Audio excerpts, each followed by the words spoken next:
So let's talk now about spending wisely.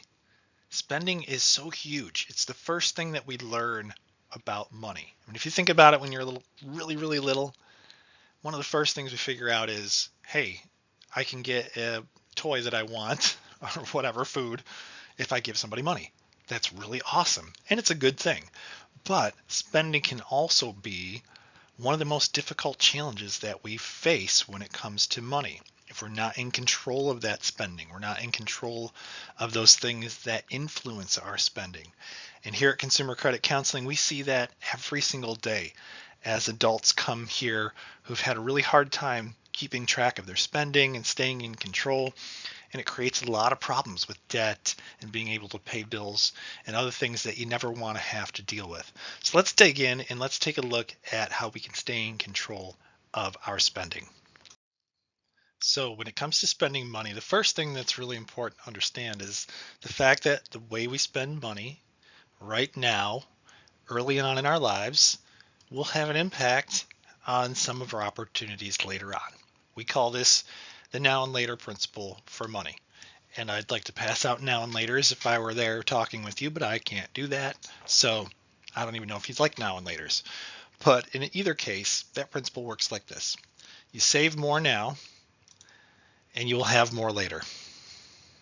Spend more now and you'll have less later. That's just how the principle works. Unfortunately, it is what it is. So if we spend a lot on little things right now, it takes away from our ability to save. We need to balance that out, make sure we understand what kind of an impact our spending is making on our savings, and keep that in mind. So here's a quick example. As you can see, if we spent $5 on Starbucks twice a week over the course of a year, surprisingly, that adds up to about $480 a year. That's a lot for something like Starbucks coffee or whatever it might be. You could kind of fill in the blank from there. So remember, how we spend money now affects how much we could save now, which means it's going to affect how much we have later in the future for things that might be much more important to us. Right, the next thing that's really crucial to think about when it comes to spending, and we don't usually like to talk about this, but most of us spend based on how we feel. It's just how it is. It's not a bad thing, but it's how it goes. We got to be very careful and make sure we're understanding how our feelings are relating to our spending, right? So if I'm spending to feel a certain way about myself, number one, that's not really the way that it should work, nor is my self-worth should it ever be based on what I have or what I spend. The problem is companies know how we think. They know about things like psychology, and they'll advertise and market their products in a way that try to make us feel a certain way about ourselves. They know that we all want to feel these ways that we have down here, right? Those are good feelings to feel about ourselves. But we shouldn't have to spend money to feel that way. And that's what we want to be aware of. And we always like to say, in relation to that, we need to remind ourselves to buy with our brain. When we're making a purchase, it's a decision, right? It's not an emotional state. It's not something that we're trying to do to change, shouldn't be something that we're trying to do to change our emotions. We should really be using our thoughts, all those great gifts that we have to understand something and figure something out and buy that way and do it in a critical way. Are we going to buy based on feelings sometimes? Sure. It's not that big of a deal. But we need to make sure most of the time, again, we're buying with our brain. So you might be thinking, well, Chad, so what? What if I do or somebody does spend all of their money based on how they feel? They just one day they feel like buying X, Y, or Z because they want to feel good. What's the problem with that? Well, sometimes it's not a problem at all. But over time, if we continue to do that, it can create very specific problems. First one being impulse spending. What that means is we get to a point where we've done that so much, we've spent only based on our feelings so often that we can't control those urges. We can't control how we spend our money. And our spending just becomes out of control and we really can't keep things on track, save for the future and all that good stuff. That's going to lead to things like uncontrollable debt. where we just can't pay back our debt because we've had to borrow to keep up with our spending, use credit cards or whatever else we're using through loans, and we're behind. If we go too far with uncontrollable debt, then that can lead to bankruptcy. Now, I'm sure you've heard of bankruptcy. When you're playing Monopoly, I don't know if anybody plays that anymore, but bankruptcy sometimes leads people to think that means you don't have any money. Bankruptcy does not necessarily mean that you don't have any money. What it does mean is that even the money that you have is not going to keep up with your spending. You've gone so far into debt that you can't pay it back. So you go to the court, to a judge, who's going to give you a ruling where you could possibly get your debts erased. But in order to get those debts erased, you have to give up a lot of things of value that you own, such as expensive cars or houses, and then they're going to try to repay off your debts with the money from those things, and then whatever's left over you walk away with. So bankruptcy can be very difficult to go through, make life very challenging. And then lastly, and surprisingly, if we only spend based on our feelings, it can lead to a true spending addiction. This is a real diagnosed condition that can develop from overspending. About 6% of the population actually has a real diagnosed spending addiction. And it's very difficult to overcome that because you're spending to feel good. And then after you spend, you usually don't feel so good. You feel bad. So in order to get that good feeling back, you guessed it, you got to go back to the well, you got to spend again, and you're right back in that vicious cycle. So it's very important to make sure that we get our spending under control, we have our feelings under control so that we don't fall into these problems. One of the best ways to get our spending under control and to spend the right way is to spend in line with specific financial goals. That means we really figure out what it is that we want to achieve. We're specific about it. We say, okay, I really want to make sure that in the next 3 years I have, let's just say, $2,000 to buy something that I want for school. I don't know what it might be, computer or car or something, I don't know, right? So we're specifically saying what it is, how much, and the time frame. Those are important aspects to think about when we're talking about financial goals. Now, often we think, oh, it's just going to be easy to get there. I'm just going to reach my goal in this wonderful straight line. No, it usually looks like this squiggled mess that we have over here, right? But the most important thing is that we continue to move towards the destination that we're trying to get to. That is what is really super important when it comes to financial goals. Then we spend in a way that supports those goals, not our emotions. So to sum this up, remember the now and later principle. Remember that the more that we save now, the more we will have later. The more that we spend now, the less we're going to have later. Spending wisely does take a lot of discipline and motivation, but you can get there, and you can do it with planning, with setting goals, being focused on the things that really matter to you. Okay, the next part that we're going to talk about is how do we stay on track when it comes to managing money and having a plan for what we want to do with our money. One of the first places that people start when they want to get a grip on their money is in figuring out a comparison between what they have coming in, what we'd call income, that means money we make, or expenses. Those would be the things that we pay for or we have to pay for. Now, obviously, not any of you are currently paying for rent or utilities, or I should say it's really unlikely that you are, but you're going to do that at some point. And these are the things, believe it or not, that end up becoming a real challenge for most people, is figuring out how are they going to balance this out.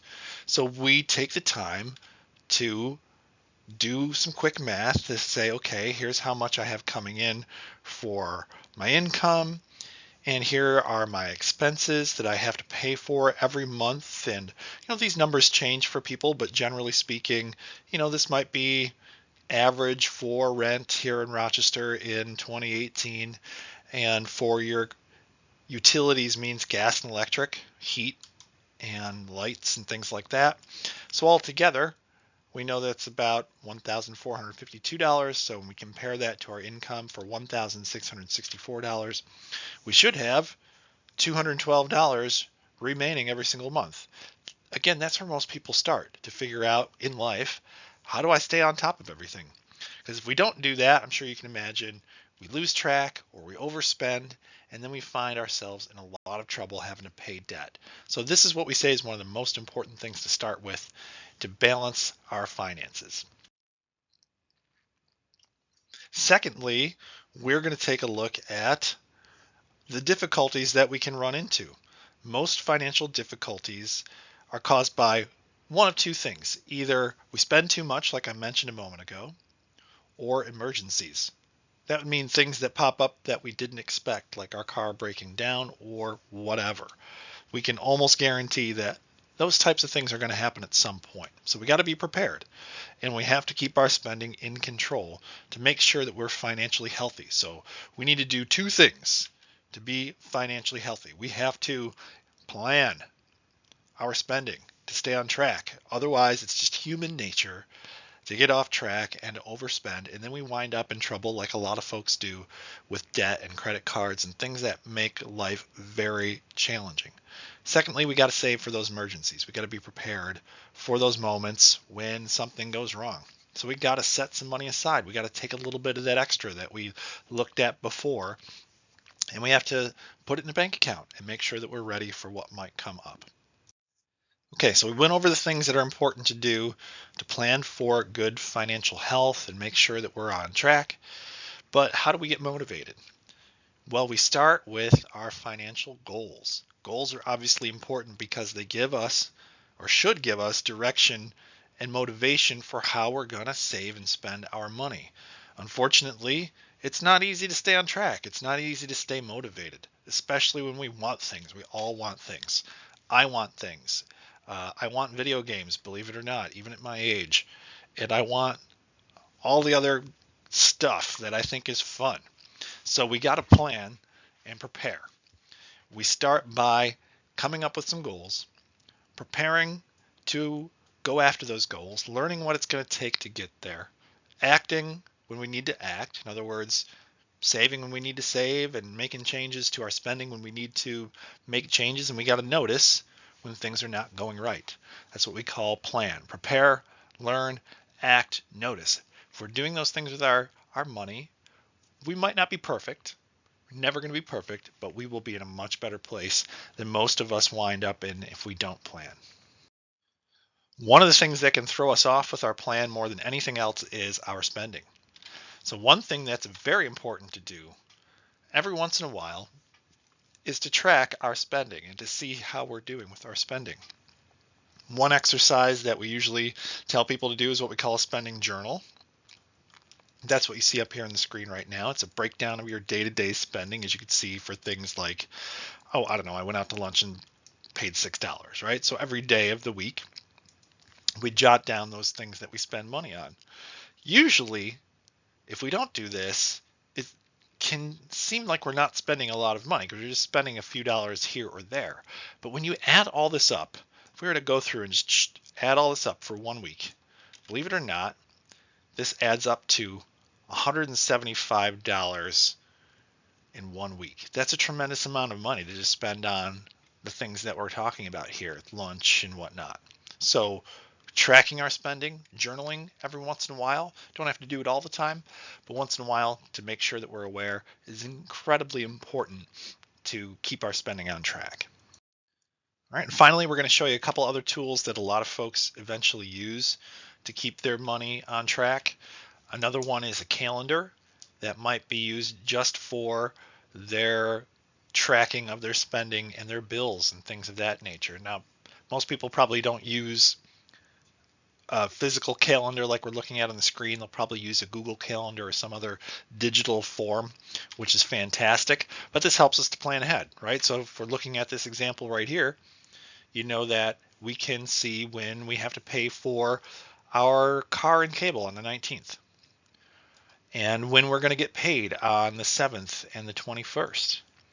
And from that information, we can balance out how much of that money we use for all of the different things that we have to take care of. And that can be really difficult unless you have a tool like this to look ahead. Another method that a lot of folks use is what they call an envelope system. And as you can see on the screen here, somebody would have different envelopes for their various bills or different expenses they might want to control, like their flexible spending, their entertainment, or dining out. And when they get paid, they would put the money from their paycheck, they'd cash their paycheck, and they'd put an equivalent amount of money into that envelope. So if somebody gets paid twice a month, they might put half of their rent payment from that paycheck into the rent envelope and right on down the line. And then when they get paid the next time, they put the other half in.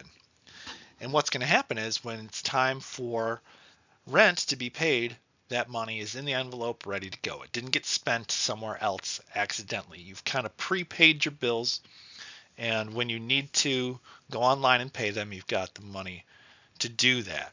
Again, this is kind of a more traditional old system when people used to buy things with cash, but it's still important for some of the things that I mentioned before, such as your flexible spending and kind of giving yourself an allowance for things that you need to keep in control a little bit better. Like groceries is a good example of that here. Entertainment, as I mentioned. Great way to keep control of those things that can get out of control very fast if we're not staying aware of what's going on. So another quick piece that we want to touch on for this Go for Gold refresher is teamwork. Part of the mission of Go for Gold is to equip you to not only just be successful when it comes to managing money, but also as an individual in anything that you do. And one of the most important ways that you can learn to be successful is by understanding how to be a good team player. So to better understand being a good team player and how we make the dream work with teamwork, we're going to look at a few quick tips. Personally, I'm a big fan of teams because nobody can be everything. We all have different gifts and skills that we bring to the table, and when we bring them to the table together, it just makes everything so much better. So first, we got to have good open communication. This can be difficult if maybe we're feeling insecure about something, or we're thinking our idea isn't as strong as somebody else, or we're comparing ourselves to somebody else that seems like they might, have stronger gifts and abilities. But I want to encourage you to always be open with communication. And if you're sincere, for the most part, people are going to really appreciate that and respect that. When you give respect, you'll receive respect as well. Be willing to help those around you. Express the fact that you're somebody who's wanting to pitch in. Work on a common goal. It's very important for teams to be on the same page and to know what you're working on together, and to be willing to negotiate and compromise and work towards things that are meaningful to everybody on the team. And make sure that those who are on the team have a sense of belonging. If everybody has that sense that they are all valued and everybody's voice in the team is valued, let me tell you, that will be a much stronger team than you could ever imagine.